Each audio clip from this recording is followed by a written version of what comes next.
الحمدللہ رب العالمین والصلاة والسلام علی من کان نبیا وآدم بین الماء والطین وعلی آلہ واصحابہ اجمعین اما بعد فاعوذ باللہ من الشیطان الرجیم بسم اللہ الرحمن الرحیم والذین یقولون ربنا اغفر لنا ولإخواننا الذین سبقونا بالایمان صدق اللہ العظیم۔ بارگاہ رسالت میں درود پاک کا نذرانہ پیش۔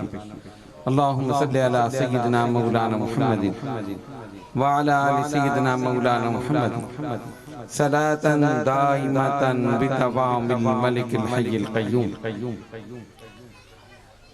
نام ہی نام ہے جو کچھ ہے حقیقت کے سوا، نام ہی نام ہے جو کچھ ہے حقیقت کے سوا، راستہ کوئی نہیں ان کی شریعت کے سوا۔ پاس روزے بھی تھے سجدے بھی زکوٰۃ و حج بھی، پاس روزے بھی تھے سجدے بھی زکوٰۃ و حج بھی، کام نہ آیا محشر میں کچھ ان کی رحمت کے سوا، کام نہ آیا محشر میں کچھ ان کی رحمت کے سوا، اور شامیانہ نہیں خورشید قیامت کے لیے، شامیانہ نہیں خورشید قیامت کے لیے، کالی کملی کے سوا، چادر عطرت کے سوا، نام ہی نام ہے جو کچھ ہے حقیقت کے سوا، راستہ کوئی نہیں ان کی شریعت کے سوا۔ من علینا ربنا اذ بعث محمد ایدہ بایدہ ایدنا باحمد ارسلہ مبشرا ارسلہ ممجدا صلو علیہ دائما صلو علیہ سرمدا صلی اللہ علیہ نبی الامی وآلہ صلی اللہ علیہ وسلم صلاة و سلاما علیکہ یا سیدی یا رسول اللہ۔ خطیب اہل سنت استاد العلماء حضرت علامہ اکرام مصطفیٰ صاحب اعظمی اشرفی دامت برکاتہم العالیہ و حضرت علامہ عطاء الرحمن صاحب دامت برکاتہم العالیہ و دیگر حاضرین محفل، السلام علیکم ورحمۃ اللہ وبرکاتہ۔ جیسا کہ آپ کے علم ہے کہ یہ محفل کہلم کے سلسلے میں منعقد ہو رہی ہے، اور ہم اہل سنت و جماعت کا یہ معمول ہے کہ جب کسی کا انتقال ہوتا ہے تو سب سے پہلے دفن کرنے کے بعد قبر پر ہم فاتحہ پڑھتے ہیں، اس کے بعد 10واں 20واں 30واں 40واں یہ تمام کرتے ہیں، اور اس کا مقصد صرف اور صرف ایصال ثواب، اور ایصال ثواب قرآن سے بھی ثابت ہے، احادیث مبارکہ سے بھی ثابت ہے۔ اگر کوئی بزرگ ہے تو اس کا سالانہ عرس کرتے ہیں، سالانہ فاتحہ کرتے ہیں، یہ ایک معمول چلا رہا ہے۔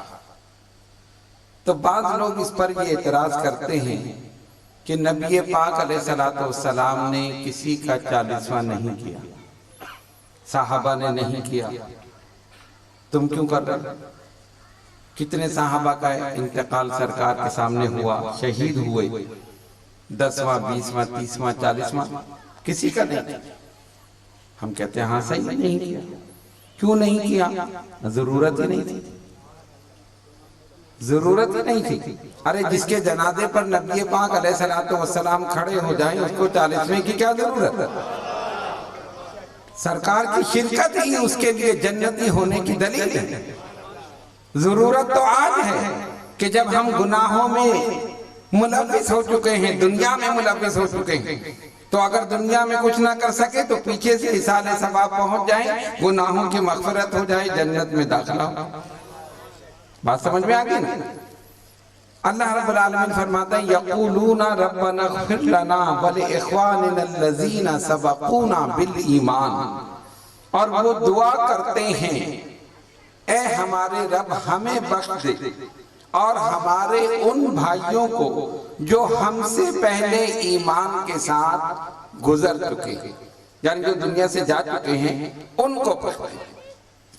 اچھا بات بھی کہتے ہیں کہ اگر آپ نے قبر پہ کھڑے ہو کر فاتحہ پڑھی تو مردے کو ثواب نہیں پہنچے گا یا مردے کو فائدہ نہیں ہوگا۔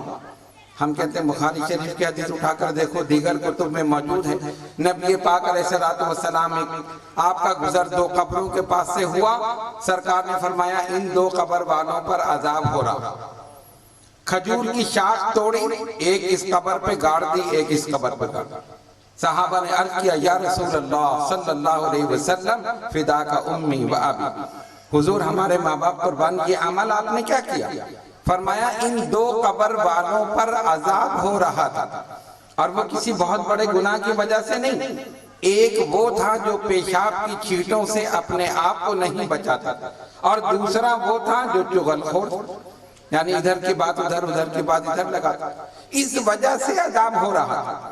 تو میں نے کھجور کی دو شاخیں ان دو قبروں پر گاڑ دی، جب تک شاخیں ہری رہیں گی عذاب موقوف رہے گا۔ جب تک شاخیں ہری رہیں گی، ہری کا مطلب کیا ہے؟ درخت جب اس کے پتے سبز ہوں، یہ اس بات کی دلیل ہے کہ اس میں زندگی ہے۔ آپ اس کو پتے کو توڑ دیں، کچھ دیر کے بعد پیلا ہو جائے گا، یعنی مردہ ہو جائے گا۔ کوئی شاخ ٹہنی کسی درخت سے توڑ کے رکھ لیں، سبز ہے، اس میں زندگی ہے، جب تک اس کا تعلق جڑ کے ساتھ تھا زندگی تھی، توڑ کے آپ نے رکھ دیا اس کا تعلق ختم ہو گیا، آہستہ آہستہ وہ مردہ ہو۔ تو نبی پاک علیہ السلام نے خشک شاخیں نہیں لگائیں، سب شاخیں تازی تر و تازہ، اور فرمایا جب تک یہ ہری رہیں گی ان قبر والوں پر سے عذاب موقوف رہے گا۔ اچھا عذاب کیوں موقوف رہے گا؟ سبز رہیں گی کیا مطلب؟ ان میں زندگی رہے گی، اور زندگی رہے گی تو اللہ کی تسبیح کریں گی، اور اللہ کی تسبیح کریں گی تو قبر والوں پر سے عذاب موقوف ہو۔ غور کرو، جب ایک شاخ کی تسبیح سے قبر والے کو فائدہ پہنچ سکتا ہے تو ایک صاحب ایمان اگر کھڑے ہو کر دعا کر لے، ایصال ثواب کر لے، تو فائدہ کیوں نہیں پہنچے؟ ہے نا دلیل؟ اور یہی دلیل قبروں پر پھول ڈالنے کی ہے، اسی لیے ہم پھول ڈالتے ہیں تر و تازہ کہ قبر والے کو ثواب ملتا ہے۔ جب تک پھول تازہ ہیں اللہ کی تسبیح کر رہے ہیں، وَإِن مِّن شَيْءٍ إِلَّا يُسَبِّحُ بِحَمْدِهِ، ہر شے اللہ کی تسبیح بیان کر رہے ہیں۔ تو جب تک وہ تازہ رہیں گے تسبیح کریں گے قبر والے کو فائدہ ہوگا، عذاب موقوف ہوگا۔ اب وہ کہتے ہیں اچھا تم اسی لیے پھول ڈالتے ہو کہ تمہارے بزرگ گناہگار ہیں سارے، کہ ان پہ عذاب ہو رہا۔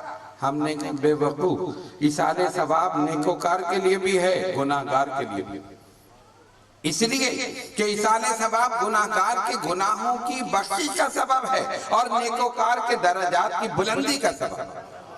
دونوں کو ضرورت ہے، ہمیں بھی ضرورت ہے، اور ہم جو پڑھ کے بخشیں گے ہمارے لیے بھی محفوظ۔ ایصال ثواب کا طریقہ تو یہ ہے، تو بات سمجھ میں آئی؟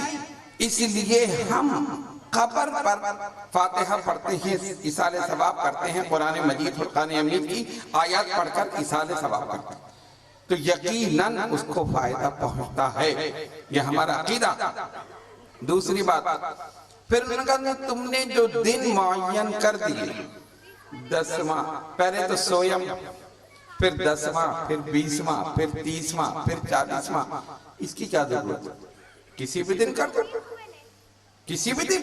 ہم نے کہا بھئی مسئلہ یہ ہے، ایک ہے تعیین شرعی اور ایک ہے تعیین عرفی۔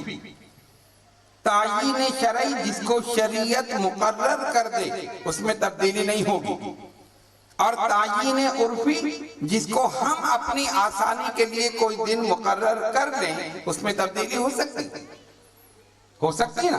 اچھا پہلے دیکھیں تعیین شرعی جس کو شریعت نے مقرر کر دیا، مثلاً یکم شوال کو عید الفطر ہے تو 29 رمضان کو ہو سکتی ہے؟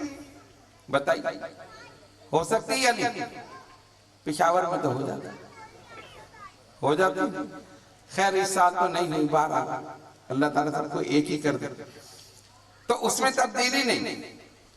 11-12 کو نہیں ہوگی، 10 ذی-الحجہ کو عید الاضحیٰ، 9 کو ہو سکتا، 15 16 کو نہیں، شریعت نے مقرر کر دی، اس میں تبدیلی نہیں ہے، لیکن ایک ہے تعیین عرفی، ہم اپنی آسانی کے لیے مقرر کر دیں۔ تو ہم نے اپنی آسانی کے لیے کیا کیا کہ بھئی سویم نام رکھ دیا، تیسرے دن فاتحہ ہوگی، سب کو پتا، سب کے سب پہنچ جائے گا۔ 10ویں دن فاتحہ ہوگی، نام 10واں رکھ دیں۔ 20ویں دن 20واں، 30ویں دن 30واں، 40ویں دن 40واں۔ لیکن یہ کوئی ضروری بھی نہیں کہ ہم اسی دن کریں، ہم آگے پیچھے بھی کر سکتے۔ یہ کوئی ہم نے ایسا مقرر نہیں کہ 40ویں دن ہی فاتحہ ہوگی، 40ویں اس کے بغیر نہیں ہوگا، 39ویں دن بھی ہو سکتا ہے۔ کسی کا سویم اگر عید الفطر کے دن ہو تو کیا کریں گے؟ پہلے سے کر لیں گے، 2 دن، 1 دن پہلے کر لیا۔ کیوں؟ اس لیے کہ عید کے دن نہیں ہو سکتا۔ تو کہنے کا مقصد یہ کہ یہ چیزیں وہ ہیں جو ہم نے اپنی آسانی کے لیے مقرر کی، اور اسے کہتے ہیں تعیین عرفی۔ اس کی شریعت نے اجازت دی، کوئی ممانعت نہیں۔ ہاں تعیین شرعی جو ہے جس کو شریعت نے مقرر کر دیا، اس میں کوئی تبدیلی نہیں ہو سکتی۔ بات سمجھ میں آگئی آپ کو؟ اب ہم شادی کی تاریخ مقرر کرتے ہیں نا، کیوں کرتے ہیں؟ آسانی کے لیے، پہلے سے ہال بک کراتے ہیں، کارڈ بناتے ہیں، یہ کرتے ہیں وہ کرتے ہیں۔ تو یہ کہتے ہیں یہ سویم 10واں 20واں یہ سب بدعت ہے، تو پھر شادی کی تاریخ کرنا بھی بدعت ہے۔ آپ اعلان کرتے ہیں بھئی اس مہینے شادی ہے، آ جانا کسی بھی دن، ہو جائے گی شادی۔ ہوگا؟ نہیں ہوگا۔ وہ کہیں گے تاریخ تو بتاؤ۔ تو جب شادی کی تاریخ مقرر کرنا جائز ہے تو سویم 10واں 20واں 30ویں کی تاریخ مقرر کرنا بھی جائز ہے۔ اگر وہ بدعت ہے تو یہ بھی بدعت ہے۔ بات سمجھ میں آئی؟ اس پہ اعتراض نہیں ہے، وہ تو کارڈ خود جا کے دیں گے لوگوں کو، اور یہ ہم کرنے نہیں جی نہیں، یہ ناجائز ہے، یہ بدعت ہے۔ تو اصل تعیین عرفی ہے، ہم نے اپنی آسانی کے لیے یہ مقرر کیا ہے۔ اور الحمدللہ اہل سنت کے معمولات میں سے اس میں کیا ہے؟ قرآن کریم کی تلاوت ہو، ثنا خوانی ہوئی، تقریر ہوئی، اور آخر میں کیا ہوا؟ فاتحہ کے بعد لنگر، یہ سب کو یاد رہے گا، وہ تو ہوتا ہی اہل سنت کے تو ہر محفل میں یہی ہوتا ہے۔ مسئلہ کیا ہے؟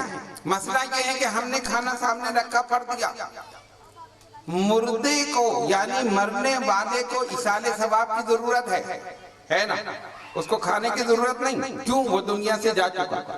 جو دنیا میں ہیں، جو زندہ ہیں، ان کو کھانے کی ضرورت ہے۔ تو جو چلا گیا ہم نے ایصال ثواب کر دیا، اور جو موجود ہیں ان کے سامنے کھانا پیش کر دیا۔ جس کو جو ضرورت تھی وہ اس کو پہنچا دیا، ہو گیا نا۔ اور اگر اس کے برعکس کر دیں، کھانا لے جا کر قبر پہ رکھ دیں، اور آپ لوگ جو آئے گا جی آپ سب کی روح کا ایصال ثواب، چلے جائیے، کہیں گے ارے عجیب آدمی اتنی دیر سے بیٹھے ہوئے کچھ ملا ہی نہیں، ایسے ہی واپس کہ بھئی ایصال ثواب کر دیے نا آپ کو، جب آپ مریں گے آپ کو مل جائے گا۔ کہیں گے وہ تو مریں گے دیکھا جائے گا، ابھی تو کچھ لاؤ کھانے کے لیے۔ تو اس کو ایصال ثواب کی ضرورت ہے، وہ وہاں پہنچ گیا، آپ کو کھانے کی ضرورت ہے، آپ کو۔ تو اس میں کون سی شرک بدعت ہوگی؟ بات سمجھ میں آ رہی ہے نا؟ تو اس میں کوئی ایسی بات نہیں جس کو شریعت نے منع کیا ہو۔ تلاوت قرآن جائز ہے یا نہیں؟ سرکار کی ثنا خوانی جائز ہے یا نہیں؟ اور کھانے سامنے رکھ کر، یعنی کھانا کو سامنے رکھا۔ اب آئیے سنیں، ابو داؤد شریف کی حدیث، نبی پاک علیہ السلام نے نکاح فرمایا۔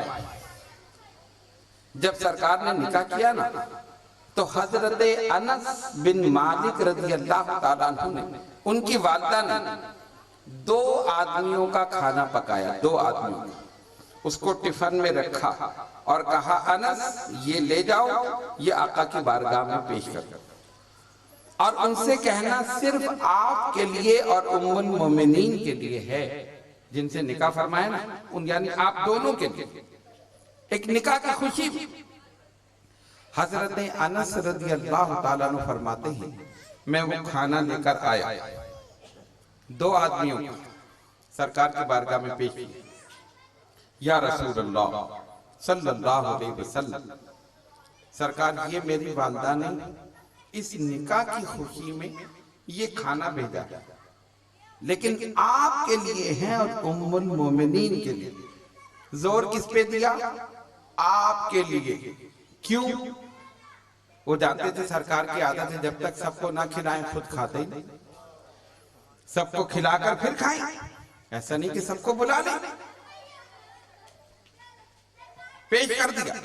حضرت انس فرماتے ہیں نبی پاک علیہ السلام نے وہ کھانا اپنے سامنے رکھا، اس پر دست مبارک پھیر دی اور جو چاہا پڑھا، آہستہ پڑھا، آواز سے نہیں۔ اب یہ نہیں سمجھے کہ کیا پڑھا، ظاہر قرآن پڑھا ہو، اس کے علاوہ کیا پڑھا؟ کہتے جو چاہا پڑھا، اور اس کے بعد سب کو بلایا، آج اور سب آکے کھانا کھا۔ اب یہ پریشان کہ یہ تو 2 آدمیوں کا کھانا، اتنے صحابہ، سارے صحابہ آگئے، سب نے کھا لیا۔ نبی پاک علیہ السلام نے کھایا، پھر ام المومنین نے کھایا، اور اس کے بعد سرکار نے ڈھانک کر دیا، نہ جاؤ یہ اپنی والدہ کو دے دے۔ اب جب یہ کھانا واپس لے کر جا رہے تھے تو فرماتے ہیں میں یہ فیصلہ کرنے میں دقت محسوس کر رہا تھا کہ جو لے کر آیا تھا وہ زیادہ ہے یا جو واپس لے جا رہا ہوں یہ زیادہ ہے۔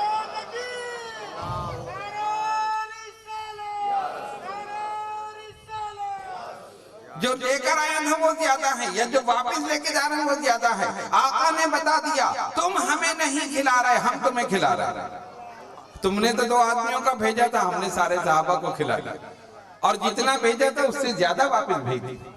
ایسی برکت ہوئی، اور کیوں نہ برکت ہو؟ جن کے نام میں برکت ہے، جن کے لعاب میں برکت ہے، جن کے ذکر میں برکت ہے، تو ان کے دست مبارک میں برکت نہ ہو اور نام میں برکت نہ ہو تو پھر کس میں برکت ہو؟ یہ شان ہے نبی پاک علیہ السلام کی۔ مدینہ طیبہ صحابہ آئے، کوئی بیمار ہو گیا، کسی کو بخار، کسی کو نزلہ، کسی کو کھانسی، آخر میں حضور علیہ السلام آئے، صدیق اکبر رضی اللہ تعالیٰ عنہ کے ساتھ مدینہ طیبہ جلوہ گر ہو۔ صحابہ عرض کرتے یا رسول اللہ صلی اللہ علیہ وسلم فدا کا امی و اب، سرکار ہمارے ماں باپ قربان، اس جگہ ہم جب سے آئے ہیں بیمار ہیں، کسی کو نزلہ ہو گیا، کسی کو کھانسی، کسی کو بخار، تو یہ جگہ تو بیماریوں کی جگہ ہے۔ آقا نے فرمایا نہیں، بیماریوں کی جگہ نہیں، یہ مدینہ، مدینہ منورہ۔ اور اس کے بعد رحمتوں برکتوں والے ہاتھ اٹھائے، اے الہ العالمین، ابراہیم خلیل اللہ تیرے خلیل تھے، انہوں نے مکے کے لیے دعا کی، میں تیرا حبیب ہوں، میں مدینے کے لیے کر رہا ہوں۔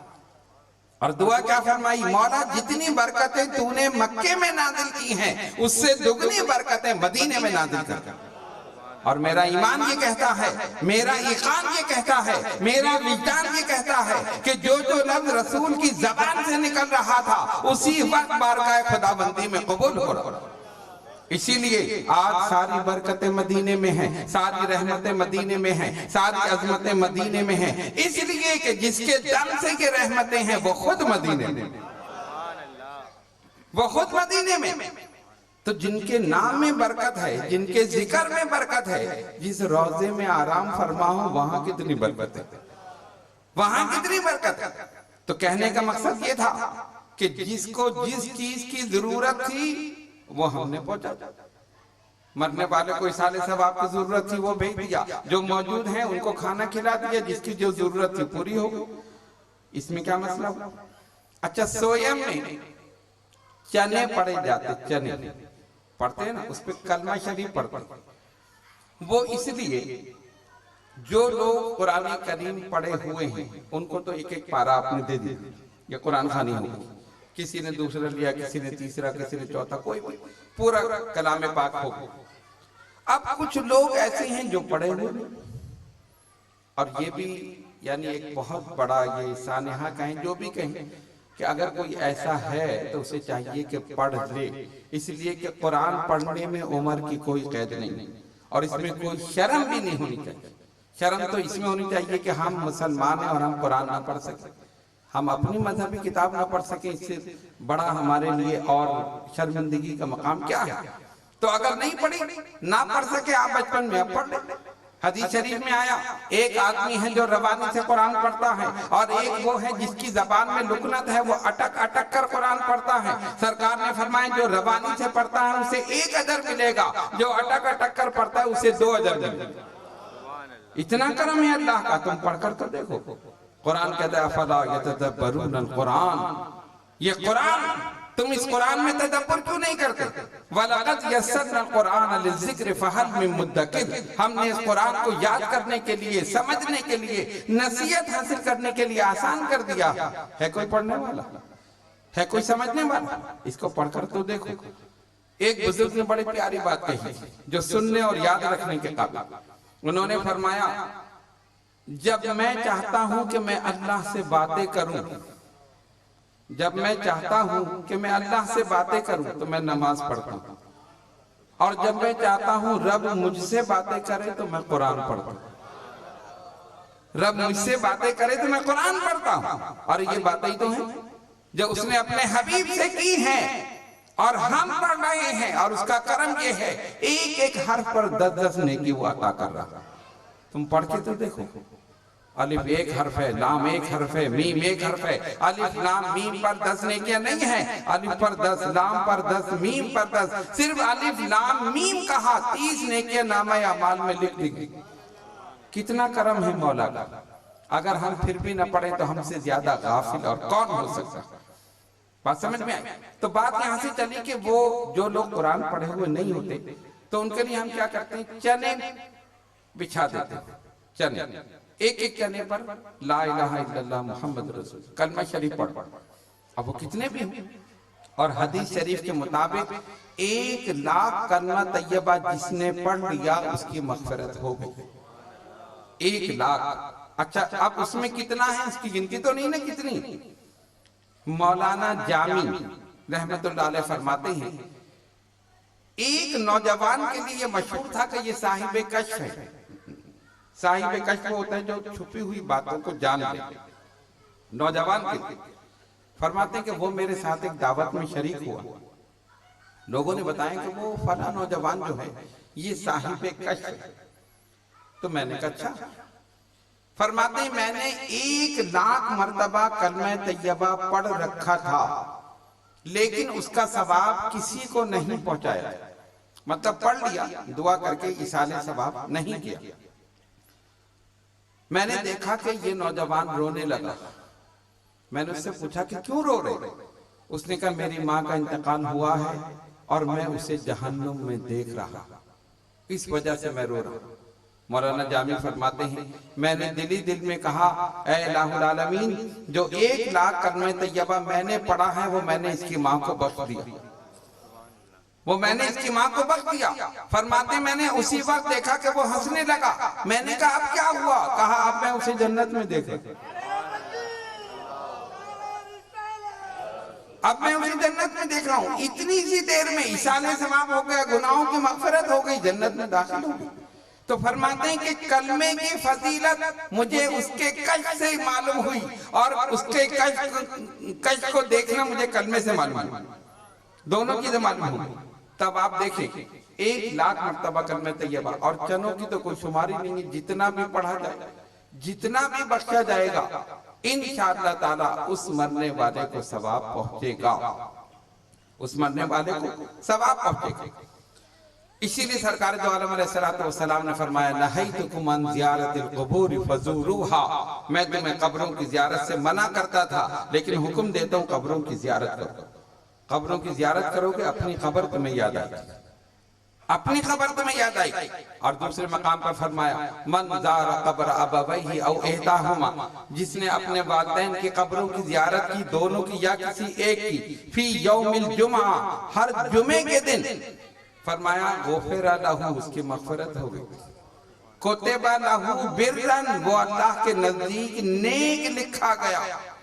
یعنی جو شخص جمعے کے دن اپنے والدین کی قبروں کی زیارت کرے یا دونوں میں سے کسی ایک کی قبر کی زیارت کرے، سرکار نے فرمایا اس کی مغفرت ہو گئی۔ غور کرو، جو والدین کی قبروں کی زیارت کرے اس کی مغفرت ہو جائے تو جو ولی اللہ کی قبر کی زیارت کرے اس کی کیوں نہ مغفرت ہو؟ اور جو رسول اللہ کے دربار میں پہنچ جائے اس کا پھر کیا مقام؟ جیسا مقام، جیسا درجہ، ویسا ہی نتیجہ۔ بات سمجھ میں آئی؟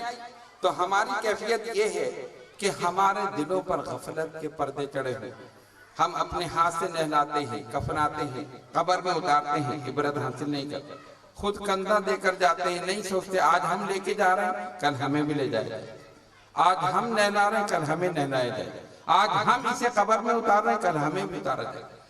اور ایک بات آپ دیکھیے، جب بچہ پیدا ہوتا ہے تو کان میں اذان دی جاتی ہے، اذان دیتے ہیں نا، دائیں کان میں اذان اور بائیں کان میں اقامت۔ اس کا مطلب آپ لوگ نماز پڑھتے ہیں، دائیں کان میں اذان، بائیں کان میں اقامت۔ اچھا، اقامت کے بعد کیا ہوتا ہے؟ نماز ہوتی ہے نا۔ اذان اور اقامت میں وقفہ ہے، لیکن اقامت اور نماز میں وقفہ نہیں۔ کبھی ایسا ہوا کہ مؤذن صاحب نے اقامت دی، سب کھڑے ہو گئے کہ جی آدھے گھنٹے بعد نماز ہوگی؟ ایسا ہوا؟ علامہ صاحب موجود ہے، بتا دیں۔ کبھی ایسا نہیں ہوتا۔ اقامت اور نماز میں وقفہ نہیں، بس سمجھ لو انسان کی زندگی بس یہی ہے۔ اذان ہو چکی ہے، جماعت تیار۔ بات سمجھ رہے ہیں؟ بھئی ہم پیدا ہوئے کان میں اذان ہوئی یا نہیں ہوئی؟ ہوئی ہوگی نا؟ آپ لوگوں کی نہیں ہوئی کیا؟ تو پھر بولو نہیں، شرمانے کی کیا بات؟ بھئی جو مسلمان ہے اس کی تو ہوئی ہوگی نا، سب کی ہوئی نا الحمدللہ، ورنہ والدین سے پوچھ لینا ہوئی تھی نہیں ہوئی تھی۔ تو دائیں کان میں اذان، بائیں کان میں اقامت، سمجھ لو سب کی اذان ہو چکی، اقامت بھی ہو چکی، جماعت تیار۔ جیسے ہی مرے فوراً جماعت ہو۔ کبھی نماز جنازہ کی اذان ہوئی؟ کیوں نہیں ہوئی؟ ہو چکی، ہو چکی، جب دنیا میں آئے ہو چکی، اقامت بھی ہو چکی، اب سب کی جماعت تیار ہے۔ جیسے ہی روح اور جسم کا رشتہ منقطع ہوا، اسی وقت کفن دفن ہوا، جماعت تیار۔ بات سمجھ میں آ رہا ہے؟ یہ ہے انسان کی زندگی، بس پانی کا ایک بلبلا ہے، اٹھا اور ختم ہو گیا۔ اتنی سی زندگی پر وہ غرور کرتا ہے، تکبر کرتا ہے، اکڑتا ہے، کسی کا مال غصب کرتا ہے، بیواؤں یتیموں کا مال کھاتا ہے، حقوق اللہ حقوق العباد کی پابندی نہیں کرتا، سمجھتا ہے میں پتہ نہیں کیا ہوں، ذرا سی ہوا نکل گئی ختم، سب یہیں رہ گئے۔ جگہ دل لگانے کی دنیا نہیں ہے، یہ عبرت کی جا ہے، تماشا نہیں۔ تو ہر چیز سے عبرت حاصل کرو۔ جب ہم جنازہ لے کر چلتے ہیں، جنازہ آگے ہوتا ہے، لوگ پیچھے ہوتے ہیں۔ کبھی آپ نے دیکھا کہ لوگ آگے ہوں اور جنازہ پیچھے؟ جنازہ سب سے آگے، لوگ پیچھے، اس لیے وہ جانے والا بتانا ہے میرے پیچھے آنا ہے تمہیں، میں جا رہا ہوں تمہیں بھی آنا ہے۔ اور یہی ہے، آج ہم دفنا رہے ہیں، کل ہمیں دفن کیا جائے۔ یہ تو ایک کے بعد ایک سلسلہ ایک چل رہا ہے، یہ خالق کائنات نے ایک سلسلہ بنا دیا۔ اس لیے ہمیں یہ چاہیے کہ ایسے موقعوں پر ہم اپنا محاسبہ کریں، دیکھیں اور اللہ تعالیٰ کی بارگاہ میں اپنے گناہوں کی سچے دل کے ساتھ توبہ کریں۔ وہ بڑا غفور الرحیم ہے۔ سرکار نے فرمایا التائب من الذنب کمن لا ذنب لہ، توبہ کرنے والا ایسا ہے جیسے اس نے کوئی گناہ کیا ہی۔ اور ایک اور مقام پر فرمایا تمہارے گناہ سمندر کے جھاگ کے برابر ہوں، سچے دل سے توبہ کر لو، خالق کائنات معاف فرماتا۔ بس آخری بات کر کے میں اپنی گفتگو کو ختم کروں۔ ایک شخص نے خواب دیکھا کہ شیر اس کے پیچھے آ رہا ہے، شیر۔ یہ اس کو دیکھ کر دوڑا، جتنی تیز یہ دوڑا تو شیر بھی اس کے پیچھے۔ اس کو سامنے ایک خندق نظر آئی، کھدی ہوئی۔ اس نے سوچا کہ میں اس میں چھلانگ مار کے میں اپنی جان بچا لوں۔ جب دوڑتے دوڑتے خندق کے قریب پہنچا اور سوچا کہ میں چھلانگ ماروں تو دیکھا کہ ایک کالا ناگ پھن اٹھائے بیٹھا۔ اب یہ ڈر گیا، پیچھے شیر ہے، آگے خندق ہے، اس میں سانپ ہے، میں کیا کروں، کیسے میں اپنے آپ کو بچاؤں؟ تو اس نے ایک دم ایک درخت اس کو نظر آیا، یہ جلدی جلدی درخت پہ چڑھ گیا۔ شیر نیچے آ کر رک گیا، اب شیر اوپر دیکھ رہا ہے، یہ اوپر سے نیچے دیکھ رہا ہے۔ اس نے سوچا چلو شکر ہے میری جان بچ گئی، اب شیر درخت پہ تو چڑھ نہیں سکتا۔ اسی دوران اس کی آنکھ کھل گئی۔ اس نے دیکھا چلو شکر ہے یہ تو خواب تھا، میں تو سمجھا کہ یہ بیداری میں میرے ساتھ ہو رہا۔ خیر یہ پھر صبح اٹھا، ایک بزرگ کی خدمت میں گیا، حضور یہ خواب میں نے دیکھا ہے، ذرا آپ اس کی تعبیر بتا دیں۔ انہوں نے فرمایا سنو، یہ دنیا جو ہے یہ ایک میدان ہے، شیر جو ہے یہ ملک الموت جو تمہارے تعاقب میں ہے، جو خندق تم نے دیکھی وہ تمہاری قبر ہے، جو کالا ناگ تم نے دیکھا وہ قبر کا عذاب ہے، جو درخت تم نے دیکھا وہ تمہاری عمر ہے۔ اچھا اس نے یہ دیکھا، وہ ایک چیز میں بتانا بھول گیا، جب یہ درخت پہ چڑھا نا تو اس نے دیکھا کہ نیچے شیر یہ اوپر، تو کالے سفید چوہے کہیں سے نمودار ہوئے اور انہوں نے درخت کی جڑ کو کاٹنا شروع کر دیا، تیزی کے ساتھ کاٹ رہے ہیں، اور قریب ہے کہ درخت نیچے گرے اور شیر اس کو کھا جائے، اس کی آنکھ کھل گئی۔ یہ بھی اس کے اندر ایک چیز تھی جو میں بھول گیا۔ تو انہوں نے کیا کہا؟ انہوں نے کہا دیکھو یہ دنیا یہ ایک میدان ہے، شیر ملک الموت ہے، خندق تمہاری قبر ہے، سانپ جو تم نے دیکھا وہ قبر کا عذاب ہے، جو درخت ہے وہ تمہاری عمر ہے، اور کالے سفید چوہے جو تم نے دیکھے یہ دن اور رات ہیں جو تیزی کے ساتھ تمہاری اس عمر کے درخت کو کھا رہے ہیں۔ ہوتا ہے نا، صبح ہوئی پھر شام ہوئی، پھر صبح ہوئی پھر شام ہوئی، ہمیں پتہ نہیں چل رہا 20 سال کے ہو گئے، 30 سال کے ہو گئے، 40 سال کے ہو گئے، یہ عمر کو کھا رہے ہیں۔ جیسے یہ درخت نیچے گرے گا عمر کا، ملک الموت آ کے پکڑ لیتا پھر جانا۔ تو ہم سب کے ساتھ یہی ہے، ہمیں ہر وقت اپنی موت کو یاد رکھنا چاہیے، اور جو موت کو یاد رکھتا ہے وہ کبھی صراط مستقیم سے نہیں بھٹکتا۔ اس لیے اللہ تبارک و تعالی ہم سب کو عمل کی توفیق عطا فرمائے۔ تھوڑی سی زندگی ہے، کسی سے ناراضگی ہو تو اس کو راضی کر لیں، کسی کو دینا ہو تو اس کو دے دیں، کسی کا قرض اپنے اوپر رکھ کر نہ جائیں۔ ہم سوچتے ہیں ہمیں تو ابھی 50 سال رہنا ہے، ہمیں تو 60 سال رہنا ہے۔ کتنے لوگ جنہوں نے کتنے مکانات کیا کچھ بنائے، ایک دن بھی رہنا نصیب نہیں۔ تو اس لیے اس مقام کی فکر کرو جہاں پر جانا ہے، اور وہاں جا کر واپس نہیں آنا۔ تو جہاں ہمیشہ رہنا ہے اس کے لیے آپ یہیں نیک عمل کرتے رہیں، یہ ساری چیزیں وہاں جمع ہوتی رہیں۔ قرآن نے کہا اِنَّا نَحْنُ نُحْيِي الْمَوْتَى وَنَكْتُبُ مَا قَدَّمُوا وَآثَارَهُمْ وَكُلَّ شَيْءٍ أَحْصَيْنَاهُ فِي إِمَامٍ مُبِينٍ۔ اللہ فرماتے ہیں ہم ہی مردوں کو زندہ کرتے ہیں، اور ہم لکھتے ہیں یا لکھ رہے ہیں کیا چیز؟ مَا قَدَّمُوا جو انہوں نے آگے بھیجی، وَآثَارَهُمْ اور جو پیچھے چھوڑ گئے، وَكُلَّ شَيْءٍ أَحْصَيْنَاهُ فِي إِمَامٍ مُبِينٍ، اور ہر شے اللہ نے لوح محفوظ پر لکھ رکھی۔ تو آگے بھیجنے کا مقصد یہ ہے کہ نیک عمل کریں، وہاں پر اعمال کا سرمایہ جمع ہو، جب ہم جائیں پورا بینک بیلنس موجود۔ تو اس لیے بزرگوں اور دوستوں یہ ساری چیزیں جو ہم کرتے ہیں، 10واں 20واں 30واں 40واں سالانہ عرس، فاتحہ، مزارات پر جاتے ہیں، ہاتھ اٹھا کر دعا کرتے ہیں، یہ سب احادیث سے ثابت ہے، قرآن سے ثابت ہے، اور اس کا مقصد صرف اور صرف ایصال ثواب ہے کہ مرنے والے کو ثواب پہنچایا جائے۔ اس کو اب دنیا میں کسی چیز کی ضرورت نہیں، اور جو کچھ پہنچایا جائے گا پہنچے گا۔ حضرت سعد حضور علیہ السلام کی بارگاہ میں حاضر ہوئے، یا رسول اللہ صلی اللہ علیہ وسلم میری والدہ کا انتقال ہو گیا، میں کون سا ایسا عمل کروں کہ انہیں ثواب ملے؟ سرکار نے فرمایا پانی۔ انہوں نے پھر سوال کیا، پھر جواب دیا پانی، پھر سوال کیا، پھر جواب دیا پانی۔ پانی کا مطلب ان کے لیے ایک کنواں کھدوا دو۔ انہوں نے جا کے کنواں کھدوا دیا، یا رسول اللہ صلی اللہ علیہ وسلم کنواں کھدوا دیا۔ آقا نے فرمایا ھذا لأم سعد، یہ سعد کی ماں کے لیے ہے۔ کیا مطلب؟ وہ تو دنیا سے جا چکی، ماں کے لیے کیوں؟ کہنے کا مقصد یہ تھا ھذا لأم سعد، یہ سعد کی ماں کے لیے ہے، یعنی اس کا پانی تو مسلمانوں کے لیے ہے، اس کا ثواب سعد کی ماں کے لیے۔ تو اگر کہیں کسی نے کنواں کھدوا دیا، جب تک وہ قائم رہے گا مسلمان پانی پیتے رہیں گے، جس کے نام سے، جس کے ایصال ثواب کے لیے کھدوایا گیا اس کو ثواب ملتا رہا۔ یہ ہے صدقہ جاریہ، اور ان صدقات جاریہ میں ایک ہے نیک اولاد۔ نیک اولاد کی صدقہ جاریہ، اگر آپ نے اس دنیا میں اپنی اولاد کی صحیح تربیت کی، آپ دنیا سے چلے گئے، اولاد دنیا میں نماز پڑھ رہی ہے، قبر میں ماں باپ کو ثواب ملتا، وہ یہاں نیک کام کر رہی ہے، ثواب وہاں مل رہا ہے۔ کیوں؟ اس کی تربیت سے اس نے نیک عمل کیا، اس لیے ثواب وہاں مل رہا ہے۔ اولاد کی نیکی کا صلہ والدین کو ملتا ہے، اور والدین کی نیکی کا صلہ اولاد کو ملتا ہے۔ اگر ماں باپ نیک ہو، اولاد کو دنیا میں صلہ ملے گا، اور اولاد نیک ہو، دنیا میں نیک عمل کرے، والدین دنیا سے جا چکے ہیں، قبر میں ان کو ثواب ملتا ہے۔ میرے بزرگ اور دوستوں، ہم سب کے لیے یہ لمحہ فکریہ ہے۔